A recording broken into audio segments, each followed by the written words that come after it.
Hello friends, स्वागत है आप सभी का योगी एम्प्लॉय हेल्पलाइन पे। आज हम इस वीडियो में बात करने वाले हैं जूनियर अकाउंटेंट और टीआरए की वैकेंसी जो अभी थी उसमें रिजर्वेशन जो वर्टिकल और हॉरिजॉन्टल होता है वो किस प्रकार से अप्लाई होगा, क्या इन कैटेगरीज के बीच में माइग्रेशन पॉसिबल है और क्या सुप्रीम कोर्ट की गाइडलाइन है इन सारी चीज़ों को करने के लिए, उसके बारे में आज हम डिस्कशन करेंगे। वीडियो शुरू करने से पहले अगर आप इस एग्ज़ाम में अपेयर हुए हैं तो आपको आपके भविष्य के लिए बहुत बहुत शुभकामनाएं और मैं आशा करता हूं कि जो आपने मेहनत की है वो ज़रूर रंग लाए। अब हम चलिए वीडियो शुरू करते हैं।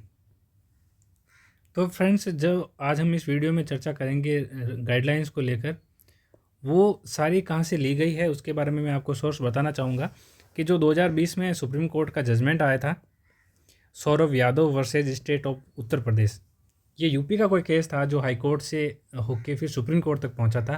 और इस केस की सुनवाई के दौरान सुप्रीम कोर्ट ने पाया कि एक जो प्रोसीजर है वो पूरे देश में एक जैसा होना चाहिए, उसके लिए उन्होंने एक गाइडलाइन तैयार करी और इस पूरे जजमेंट में वो गाइडलाइन दी गई है और उन्होंने बताया कि क्या क्या स्टेप्स हैं जो फॉलो होने ही चाहिए अगर आप रिजर्वेशन दे रहे हैं कोई रिक्रूटमेंट में। तो इन सारे स्टेप्स की हम चर्चा करेंगे, किस प्रकार से वर्टिकल देना है, किस प्रकार से हॉरिजॉन्टल देना है, वो सारी चीज़ें इस जजमेंट से ली गई हैं। तो आप निश्चिंत रहें, अगर इस जो मैं बताऊंगा प्रोसेस उसको फॉलो नहीं किया जाता है तो उसको कोर्ट में चैलेंज किया जा सकता है। और अगर पर ये ऐसा होता नहीं है, क्योंकि जो सुप्रीम कोर्ट की जो गाइडलाइन है उन्हीं के अनुसार जो रिक्रूटमेंट एजेंसी है वो रिजर्वेशन देती है, क्योंकि उनको पता है कि बच्चे कोर्ट चले जाएंगे अगर उनको इस प्रकार से रिजर्वेशन नहीं दिया गया। तो आप देखेंगे कि जो सीईटी का जो एग्ज़ाम था उसमें इन चीज़ों को फॉलो नहीं किया गया। वो क्यों नहीं किया गया? क्योंकि जो सीईटी का उद्देश्य ही अलग था। उसका उद्देश्य बस था कि एग्ज़ाम अच्छी तरीके से करवा पाए, उसके लिए बच्चों को शॉर्ट लिस्ट करना है। उसका उद्देश्य बच्चों का सिलेक्शन करना नहीं था। तो जहाँ पर सिलेक्शन का उद्देश्य नहीं है वहाँ पर रिजर्वेशन के जो ये गाइडलाइन है उसको फॉलो करना ज़रूरी नहीं है।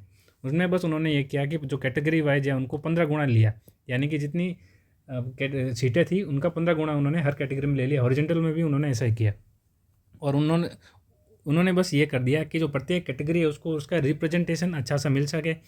टॉप 15 गुना में अगर अच्छा कोई कंपटीशन हो रहा है तो मुझे लगता है कोई दिक्कत की बात नहीं है, क्योंकि जो टॉप 15 गुना में नहीं आ रहे बच्चे वो वैसे भी जो मूल कंपटीशन है, जो मूल सिलेक्शन है उससे वो दूर रहने वाले थे। तो ये चीज़ें सीईटी में की गई थी। अब हम जो सीईटी के बाद की बात है, यानी जो मूल वैकेंसी है जूनियर अकाउंटेंट की, उसमें किस प्रकार से रिजर्वेशन होगा वो बात करेंगे। तो फ्रेंड्स, अब हम आ गए हैं यहाँ पर जो ऑफिशियल नोटिफिकेशन है जूनियर अकाउंटेंट के लिए आरएसएफसी बोर्ड का, उस पर यहाँ पर आप देख सकते हैं पोस्ट दी हुई है। जो क्लासिफिकेशन है सारी पोस्ट का उसको हम देखेंगे गौर से, तो अब आपको सारी चीज़ें समझ में आएगी कि किस प्रकार से यहाँ पर जो हॉरिजॉन्टल रिजर्वेशन है और जो वर्टिकल रिजर्वेशन है, जो यहाँ पर ये कैटेगरीज दे रखी हैं ये सारी वर्टिकल रिजर्वेशन वाली है, उसमें प्रोसेस फॉलो किया जाएगा।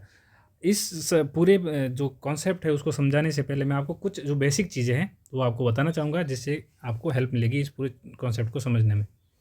देखिए, वर्टिकल रिजर्वेशन क्या होता है कि जैसे मान लीजिए जनरल है, यहाँ पर ईडब्ल्यूएस है, यहाँ पर ओबीसी है, यहाँ पर एससी है, यहाँ पर एसटी है। ये जो सारी कैटेगरीज हैं, यहाँ पर एमबीसी वगैरह भी हैं, ओबीसी है, एमबीसी है, एससी है, एसटी है, ये सारी कैटेगरीज हैं।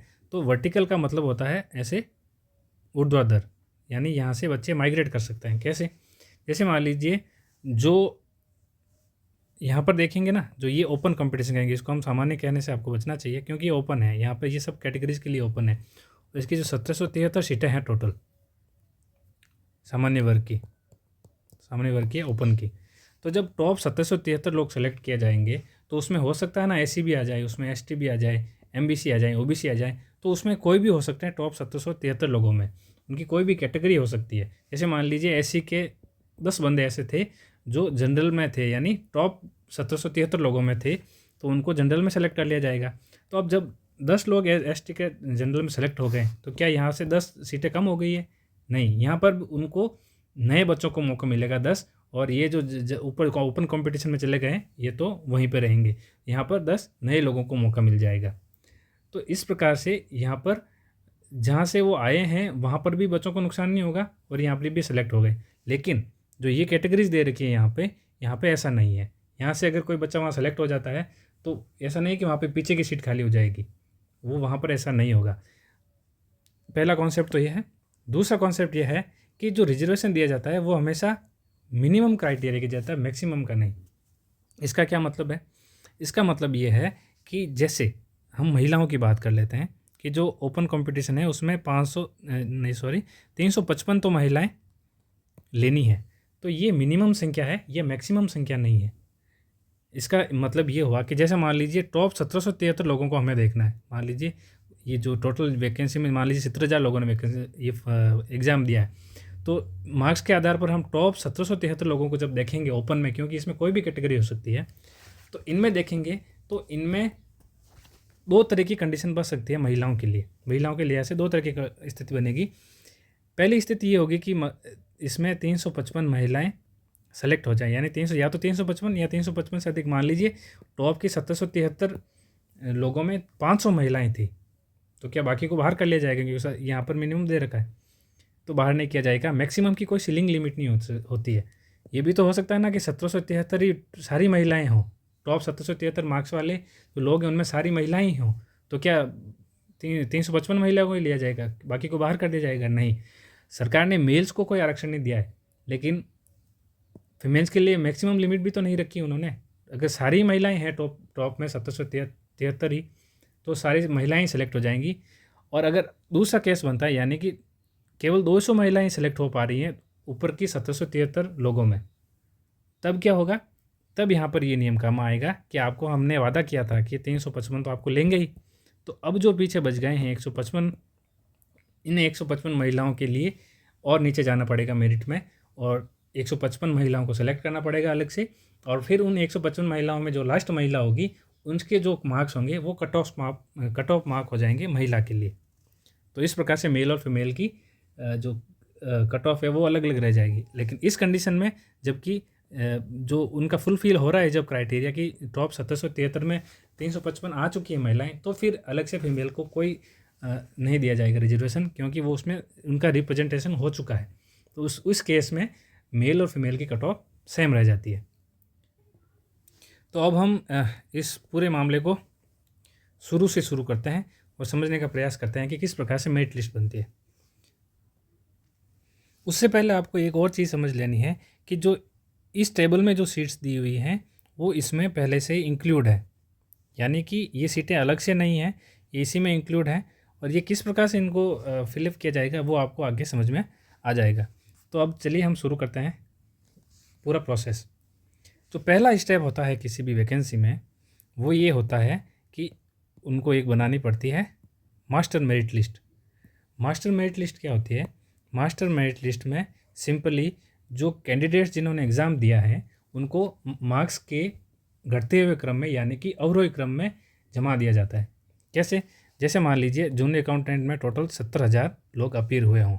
ये एग्जैक्ट रेशियो एग्जैक्ट नंबर मुझे पता नहीं है, लेकिन हम मान लेते हैं कि 17,000 एज ए एग्जाम्पल है कि 17,000 लोग सेलेक्ट हुए हैं। 17,000 लोगों ने एग्ज़ाम दिया है। तो क्या किया जाएगा कि मार्क्स के घटते हुए क्रम में उन सब लोगों को रख दिया जाएगा।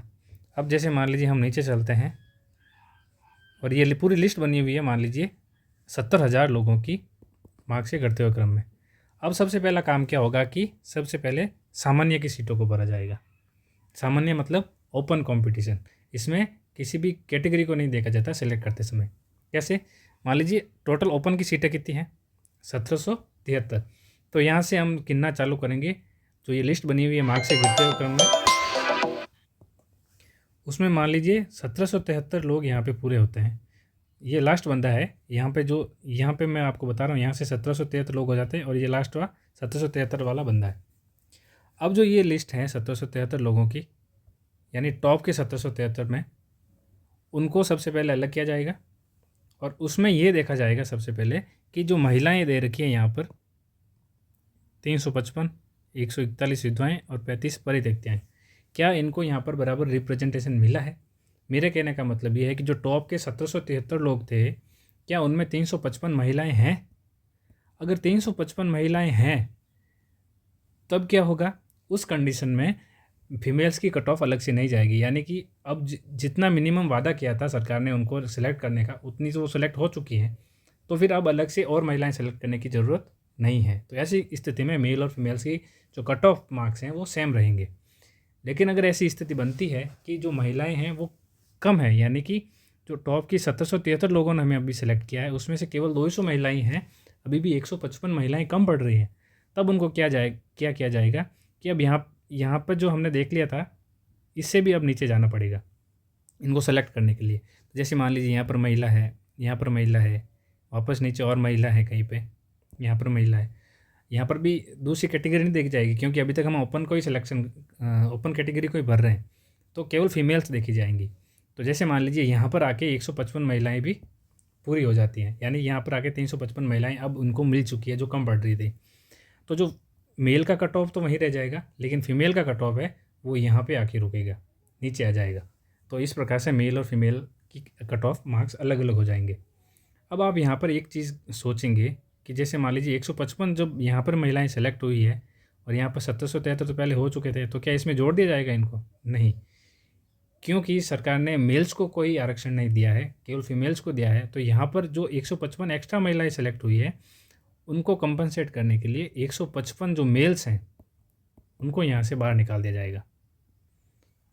इन 155 मेल्स के साथ क्या किया जाएगा कि अब जैसे यहाँ से महिलाएं थी उनको तो ऊपर ले जाया जाएगा, यहाँ से ऊपर ले जाया जाएगा, लेकिन जो 155 जो मेल्स बाहर हुए हैं उनको इसके जस्ट नीचे यहाँ पर ऐड कर दिया जाएगा। यहाँ पर 155 लोग यानी 155 मेल्स आ जाएंगे और जो फीमेल सेलेक्ट हुई नीचे वो ऊपर चली जाएगी मेन कैटेगरी में।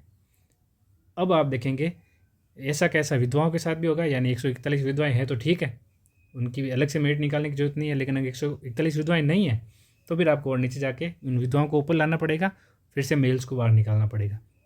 और जब ये पूरा क्राइटेरिया हो जाएगा, यानी कि 773 सीटों में बराबर जो उन्होंने हॉरिजॉन्टल रिजर्वेशन दिया है महिलाओं को, विधवाओं को, परित्यक्ताओं को, वो मिल जाएगा, तब वो मेरिट लिस्ट तैयार हो जाएगी और फिर वो लॉक हो जाएगी।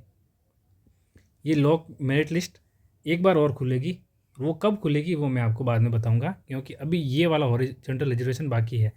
तो ये जो लॉक हमने की है अभी फ़िलहाल वर्टिकल के लिए, वो बाद में हॉरिजॉन्टल के टाइम पे वापस खुलेगी। अब आपने देख लिया कि ओपन कैटेगरी की सीटें कैसी भरी जाएगी, वैसा का वैसा क्या होगा ओबीसी में होगा। ओबीसी में कैसा होगा आप देखिए, जैसे मान लीजिए इसको हम खत्म यहाँ से हटाते हैं,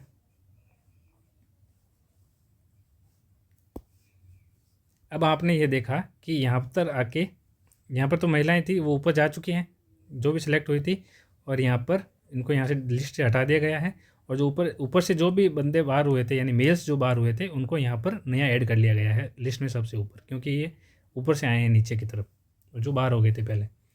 अब यहाँ से ये देखना शुरू किया जाएगा, जैसे मान लीजिए हम ओबीसी की अब तैयार कर लेते हैं लिस्ट, तो ओबीसी के लिए सबसे पहले ये देखना शुरू किया जाएगा कि यहाँ पर ओबीसी कैंडिडेट कौन कौन है। जैसे यहाँ पर ओबीसी है, यहाँ पर ओबीसी है, यहाँ पर ओबीसी है, यहाँ पर ओबीसी है। इसमें मेल और फीमेल अभी नहीं देखना है, केवल कैटेगरी ओबीसी होनी चाहिए, मेल फीमेल कोई भी हो सकता है। तो ओबीसी की जैसे 1020 सीट है, तो क्या किया जाएगा 1020 लोगों को जो ओबीसी से हैं उनको यहाँ से निकाल दिया जाएगा, और यहाँ पर एक लिस्ट बन गई 1020 लोगों की, किसकी, जो केवल ओबीसी से बिलोंग करते हैं। अब जो ये लोग हैं ये आपको समझने की ज़रूरत यह है कि जो हमने ऊपर भी देखे थे 773 लोग, उसमें कोई भी कैटेगरी हो सकती थी। जैसे ओबीसी है उसको पीएच का भी रिजर्वेशन मिल रहा है और वो एमई कैटेगरी से भी है, यानी 3 रिजर्वेशन उसको मिल रहे हैं, लेकिन वो टॉप 773 लोगों में आ गया है, इसलिए वो अब जनरल में है। जैसे मान लीजिए कोई एससी है, वो एमई कैटेगरी का भी है और वो टॉप के 773 लोगों में है, तो वो फिर ऊपर जनरल में सेलेक्ट हो जाएगा, फिर उसकी कैटेगरी से हमें कोई मतलब नहीं है।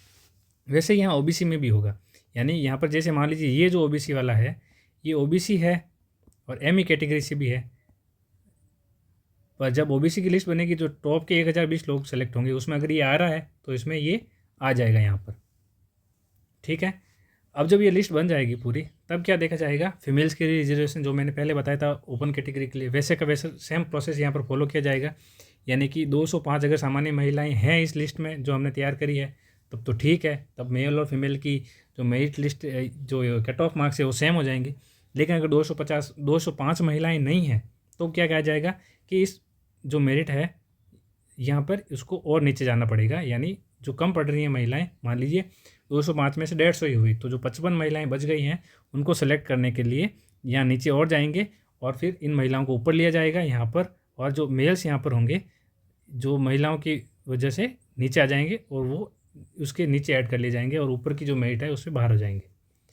तो जब ये क्राइटेरिया पूरा हो जाता है कि 1020 लोग हैं, उसमें 205 महिलाएं हैं, 81 विधवाएं हैं, 20 परित्यक्ताएं हैं, तब जाके इसको फिर लॉ कर दिया जाएगा।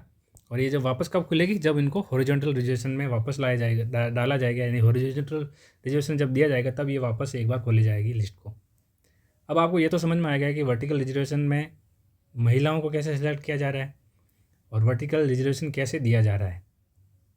अब हमें जो बात करनी है वो है हॉरिजॉन्टल रिजर्वेशन की। ये सबसे इंटरेस्टिंग केस बनता है। क्यों? यहाँ पर आप देखोगे, मैं सबसे पहले आपको मंत्रालय कर्मचारियों की जो रिजर्वेशन है उसको समझाने का प्रयास करूँगा कि 613 लोग कैसे सिलेक्ट हो रहेंगे। अब जब यहाँ पर सारे वर्टिकल को सिलेक्ट कर लिया है हमने, यानी सारी कैटेगरीज में हमने जो अभी प्रोसेस फॉलो किया उसको करके 4911 लोग हमने सेलेक्ट कर लिए हैं, जिसमें मेल और फीमेल दोनों हैं। अब इस लिस्ट को देखा जाएगा। अब इस लिस्ट में ये देखा जाएगा कि क्या हमने जो सिलेक्ट किए हैं उसमें 12.5% मंत्रालय कर्मचारी हैं। क्या इसमें 12.5% मंत्रालय कर्मचारी सेलेक्ट हुए हैं? तो पहला केस क्या बनता है कि पहला केस ये बनता है कि हाँ 12.5% लोग इसमें आ गए हैं जो मंत्रालय कर्मचारी हैं। उस केस में मंत्रालय कर्मचारियों की अलग से कोई कट ऑफ बनाने की अब ज़रूरत नहीं है, क्योंकि उनको जो वादा किया था सरकार ने कि आपका मिनिमम जो रिप्रेजेंटेशन होगा, सारे सेलेक्ट होंगे उसमें सारी सीटों में, वो 12.5% होगा। तो मिनिमम तो पूरा हो गया ना। अब 12.5% तो पहले ही आ चुके हैं जब आपने कि वर्टिकल रिजर्वेशन वाली लिस्ट बनाई थी। अब आ गए हैं तो फिर अलग से एमए की कट ऑफ नहीं जाएगी। अब एमए की कट ऑफ वही रहेगी जो उनकी कास्ट की कट ऑफ है, यानी जो उनकी कैटेगरी की कट ऑफ है। यानी कोई ओबीसी का बंदा इसमें आ गया है तो जो ओबीसी की कट ऑफ है वही उसकी एमए की भी कट ऑफ रहेगी, उससे रिलेटेड जो होगा। अब दूसरा केस क्या बनता है कि जो 613 लोग यहाँ पर सेलेक्ट करने थे एमए के, वो नहीं आए। अब 4911 लोगों में केवल 500 लोग ही थे जो एमए के हैं। अब यहाँ पर कितने कम पड़ रहे हैं? सरकार ने तो 613 का वादा किया था ना, तो 113 लोगों को सरकार को और लेना पड़ेगा। अब ये और कहाँ से लेंगे? और लेंगे यहाँ पर तो हमने जैसे मान लीजिए सारी वर्टिकल रिजर्वेशन वाली लिस्ट खत्म हो गई थी। अब यहाँ पर देखना शुरू किया जाएगा कि एमई के कौन कौन है। अब इसमें ये नहीं देखना है कि ओबीसी कौन है, एससी कौन है, एसटी कौन है, एमई होना चाहिए बस। जैसे मान लीजिए यहाँ पर एमई का बंदा है, यहाँ पर एमई का बंदा है, वापस यहाँ पर एमई है, यहाँ पर एमई, ऐसे करते करते नीचे जाएंगे और 113 एमई लोगों को पकड़ लिया जाएगा यहाँ पर। अब यहाँ पर इंटरेस्टिंग बात यह है कि हो सकता है कि ये सारे, मान लीजिए 113 में से 100 लोग ओबीसी के हैं और वो एमए कैटेगरी के हैं, तो ये हो सकता है। यहाँ पर कोई रेस्ट्रिक्शन नहीं है, कोई अपर सीलिंग नहीं है कि कौन सी कैटेगरी के मैक्सिमम कितने लोग लेने। हो सकता है सारे 113 लोग ही ओबीसी के आ जाएँ। 113 लोग, मान लीजिए टॉप 113 लोग थे जो एमए के, वो ओबीसी के ही हैं, तो क्या होगा, दूसरी कैटेगरी को फिर उसमें देखने की ज़रूरत नहीं है। दूसरी कैटेगरी से एक भी बंदा एमए में नहीं आएगा। तो इस प्रकार से मेरे कहने का ये मतलब है कि कोई अपर सीलिंग नहीं है ओबीसी को लेने की। लेकिन भूतपूर्व सैनिकों में मामला अलग है, उसमें है, वो कैसे है वो भी बताऊंगा आपको। अब हमने क्या किया कि 113 लोग और ले लिए नीचे जाके, तो अब क्या होगी, एमए की कट ऑफ अलग बन गई। क्यों बन गई? क्योंकि हम और नीचे आ गए एमए को भरने के लिए। अब जो लास्ट बंदा था यहाँ पर, उसके जो मार्क्स होंगे वो कट ऑफ मार्क हो जाएंगे एमए के लिए। ये आपको समझ में आया होगा। अब आप एक चीज़ सोचिए कि हम 113 लोगों को जब सेलेक्ट कर रहे हैं नीचे जाके, और हमारा 4911 का तो पहले ही यहाँ पे कोटा पूरा हो गया था ना, क्योंकि हम कह रहे हैं कि टोटल वैकेंसी 4911 लोगों की है, नॉन टीएसपी की। तो अब क्या किया जाएगा, 113 लोग यहाँ से बाहर निकाले जाएंगे और 113 लोग एमई कैटेगरी वाले को इस लिस्ट में डाल दिया जाएगा, जो मूल लिस्ट है उसमें। अब कैसे होगा ये देखिए। यहाँ पर मान लीजिए हमने एक बंदा सेलेक्ट किया है जो एससी का है, मेल है और एमए कैटेगरी वाला है। तो क्या होगा, अब इस लिस्ट में जो ऊपर से बाहर किसको करना है, ऊपर से बाहर होगा सबसे कम मार्क्स वाला एक एससी का बंदा जो मेल है और जो एमए कैटेगरी का नहीं है, उसी को यहाँ से बाहर किया जाएगा और उसकी जगह पर एमए कैटेगरी वाले को डाल दिया जाएगा। ये पूरी प्रक्रिया इस प्रकार से संपन्न होगी। जैसे मान लीजिए जो दूसरा बंदा है वो ओबीसी का है और एमए कैटेगरी का है और फीमेल है, बंदी है, सॉरी लड़की है। तो क्या होगा कि ओबीसी है, फीमेल है और एमई कैटेगरी की है। अब इसको ऊपर वाली जो मेन लिस्ट है उसमें ले जाना है, क्योंकि कम बढ़ रहे थे ना। जब ऊपर ले जाएंगे तो क्या होगा, इसमें से बाहर किसको करना है, अब इस लिस्ट में से बाहर किया जाएगा जो ओबीसी की महिला होगी और जो एमई की नहीं होगी उसको यहाँ से बाहर कर दिया जाएगा ऊपर वाली लिस्ट में, और वहाँ पर उसको डाल दिया जाएगा नीचे वाली जो महिला थी उसको। अब आप समझ गए होंगे कि किस प्रकार से मंत्रालय कर्मचारी को रिजर्वेशन मिलता है। दिव्यांगजनों को कैसे मिलता है, तो जो सेम इसमें जो प्रोसेस है वही का वही दिव्यांगजन में भी प्रोसेस है, लेकिन जो भूतपूर्व सैनिकों का प्रोसेस है वो थोड़ा सा अलग है। वो कैसे है, अभी जो मैंने आपको बताया था कि जो जहाँ पर मेरिट लिस्ट खत्म होती है, यानी 4,911 लोगों की जहाँ पर मेरिट लिस्ट खत्म होती है, अब उसमें देखा जाएगा कि क्या 61 लोग ईडब्ल्यूएस में भूतपूर्व सैनिक हैं। अगर जवाब है यस, तो फिर कुछ नहीं होना है, वो कट ऑफ और नीचे नहीं जाएगी, क्योंकि जो 61 का वादा किया था वो पूरा हो चुका है मिनिमम रिप्रेजेंटेशन का। अगर 61 नहीं है, मान लीजिए जो टोटल एमई में सेलेक्ट हुए हैं उसमें 61 ये नहीं है भूतपूर्व सैनिक, उसमें केवल 20 ही सेलेक्ट हुए हैं भूतपूर्व सैनिक, तो जो अब जो बच गए कितने, इसमें 41 लोग जो बच गए ना, अब इनको सेलेक्ट करना है। इसके लिए मेरिट को और नीचे चले जाना पड़ेगा। जैसे मान लीजिए यहाँ पर ईडब्ल्यूएस का भूतपूर्व सैनिक है, यहाँ पर ईडब्ल्यूएस का भूतपूर्व सैनिक है, यहाँ पर ईडब्ल्यूएस का भूतपूर्व सैनिक है। अब इनको यहाँ से पकड़ कर ऊपर जो मेन लिस्ट है 4,911 वहाँ ले जाया जाएगा, और वहाँ से अब बाहर किसको किया जाएगा, सेम प्रोसेस है। यहाँ पर अगर आप यहाँ पर मेल है और ईडब्ल्यूएस है उसको सेलेक्ट कर रहे हो मेन लिस्ट में, तो फिर यहाँ से बाहर कौन होगा, जो मेल है और जो भूतपूर्व सैनिक नहीं है, यानी जो इस लिस्ट में है और मेल है। अगर इसको ले जा रहे हो, यानी कोई फीमेल है और भूतपूर्व सैनिक है, अब इसको सेलेक्ट करना है, तो फिर इसमें से बाहर कौन होगा, फीमेल बाहर होगी जो भूतपूर्व सैनिक नहीं है। तो इस प्रकार से ये तो सेम रहेगी और हॉरिजॉन्टल रिजर्वेशन मिलता रहेगा। अब जैसे मान लीजिए पूरी लिस्ट में जितने लोगों ने एग्ज़ाम दिया या जो क्वालिफाई करने वाले लोग हैं उसमें टोटल है ही 20 ईडब्ल्यूएस वाले भूतपूर्व सैनिक, तो क्या होगा, अब जो बाकी की सीटें बची हुई हैं वो मर्ज हो जाएगी कि कहने का मतलब है कि ऐसा नहीं है कि केवल भूतपूर्व सैनिक से भरना, ये हॉरिजॉन्टल है। तो उसकी जो संबंधित कैटेगरी यानी ईडब्ल्यूएस के लोग जो पहले से सेलेक्ट हो ही रखे थे ना यहाँ पर, तो अब बाहर करने की, अब 41 लोगों को यहाँ से बाहर करने की ज़रूरत नहीं है, क्योंकि 41 लोग तो पहले से ही हैं अंदर। तो इस प्रकार से केवल 20 लोग ही फिर भूतपूर्व सैनिक आएंगे और 41 हैं जो नॉर्मल ईडब्ल्यूएस वाले रह जाएंगे। तो मुझे लगता है कि अब आपको ये जो सारा प्रोसेस है वो समझ में आया होगा कि भूतपूर्व सैनिकों को किस प्रकार से मिलना है, मंत्रालय कर्मचारियों को किस प्रकार से मिलना है, दिव्यांगजनों को किस प्रकार से मिलना है, और दूसरी जो कैटेगरी है वर्टिकल वाले किस प्रकार से मिलना है। मैं आपको वीडियो के एंड में एक चीज़ बताना चाहूँगा कि अगर आपको यूट्यूब पे कोई भी कंटेंट ऐसा लगता है जो आपके इन्फॉर्मेशन को बढ़ाता है, जो जिससे आपके ज्ञानवर्धन होता है, जो आपकी लाइफ में काम आती चीज़ें, ऐसे क्रिएटर्स को आपको हमेशा लाइक करना चाहिए, कमेंट्स करना चाहिए और उनको सपोर्ट करना चाहिए, ताकि वो ऐसा कंटेंट और बनाए।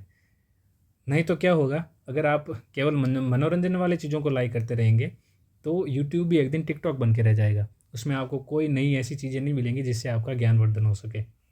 तो आपको हमेशा ये ध्यान रखना है, आपके आदत में डालना है कि जब भी आपको कंटेंट अच्छा लगता है किसी का जो इन्फॉर्मेटिव है उसको लाइक किया जाए, उसको सपोर्ट किया जाए और चैनल को सब्सक्राइब किया जाए। आई होप कि आपको मेरी बात समझ में आई होगी। थैंक यू दोस्तों।